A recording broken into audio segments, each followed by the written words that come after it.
रायरेश्वराचे पठार भोरपासून पश्चिमेला साधारण 30 किलोमीटर अंतरावर आहे. निसर्ग सौंदर्याने नटलेल्या या परिसरात घनदाट झाडी, सह्याद्री पर्वतरांग, खोल दर्या तर घाट रस्ता यामुळे हा परिसर विशेष वाटतो. हा संपूर्ण परिसर आडवळणी असल्याने थोडा दुर्गमच वाटतो. रायरेश्वराचा किल्ला महाराष्ट्रातील पुणे जिल्ह्यातील असून भोर तालुक्याच्या पश्चिमेला 30 किलोमीटर अंतरावर आहे. या किल्ल्याला मराठ्यांच्या इतिहासामध्ये अनन्यसाधारण महत्त्व प्राप्त आहे. छत्रपती शिवाजी महाराजांनी वयाच्या 16व्या वर्षी आपल्या बालसवंगड्यांसह या ठिकाणी असणाऱ्या रायरेश्वराच्या मंदिरात हिंदवी स्वराज्य स्थापनेची शपथ घेतली.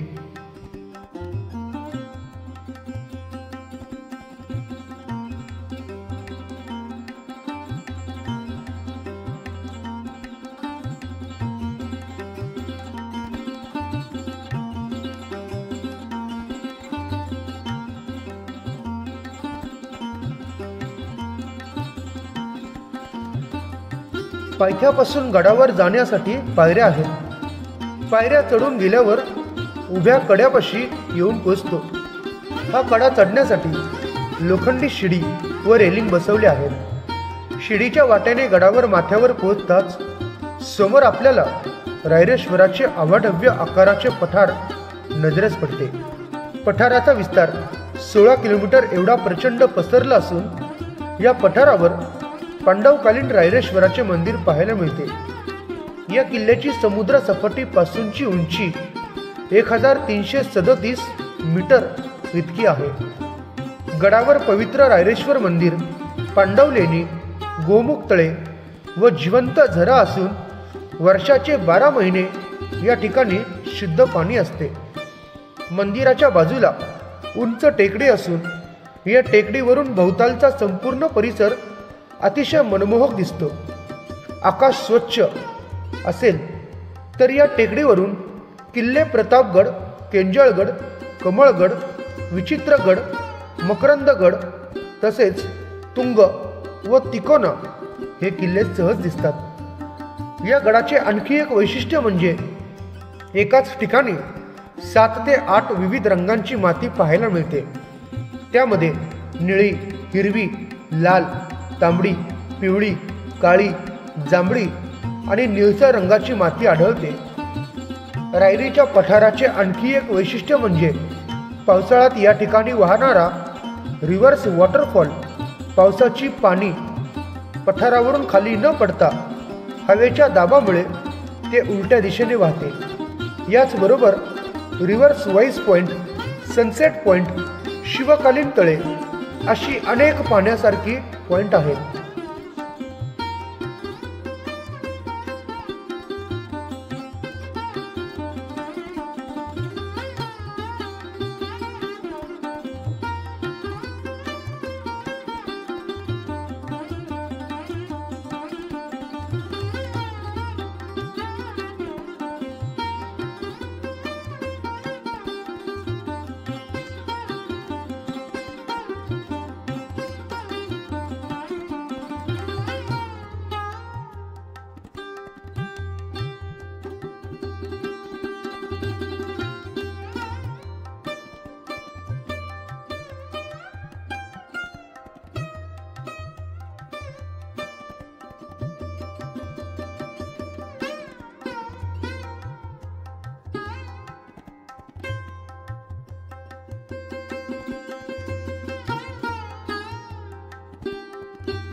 छत्रपती शिवाजी महाराजांनी वयाच्या 16व्या वर्षी याच रायरेश्वर पठारावरील रायरेश्वर मंदिरात हिंदवी स्वराज्य स्थापनेची शपथ घेतली.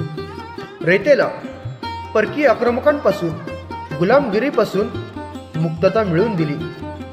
मावळ्यांमध्ये हिंदवी स्वराज्य निर्मितीचं प्रेम जागृत करून त्यांना लढायला शिकवले. या ठिकाणी दिलेली हिंदवी स्वराज्याची संकल्पना पुढे अटकपासून कटकपर्यंत मराठा साम्राज्याचा विस्तार होण्यापर्यंत झाली.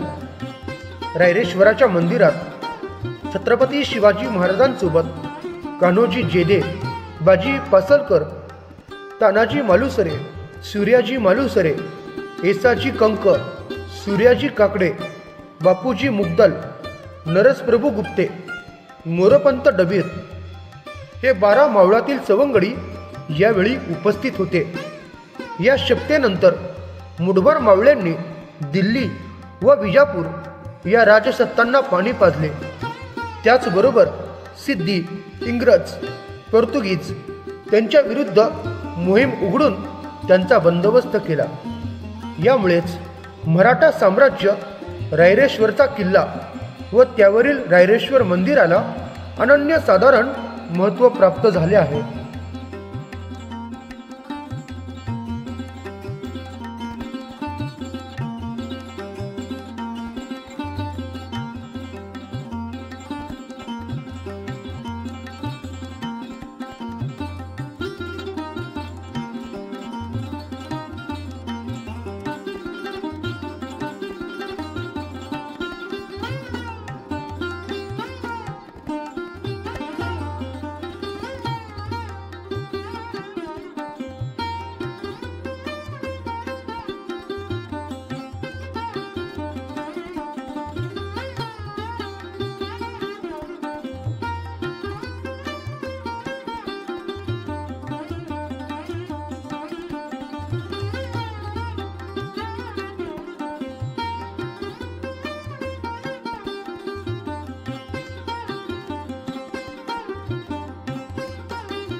छत्रपती शिवाजी महाराज म्हटलं की महाराष्ट्र आणि महाराष्ट्र म्हटलं की गडकिल्ले.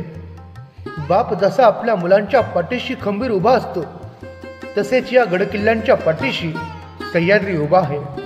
याच सह्याद्रीच्या अंगाखांद्यावर शिवरायांचं आणि त्यांच्या सवंगडांचं बालपण गेलं. पुणे जिल्ह्यातील भोर तालुक्यात आणि सह्याद्रीच्या कुशीत शिवराय बागडले आणि हिंदवी स्वराज्याची शपथ सुद्धा महाराजांनी या सह्याद्रीच्या कुशीतच घेतली.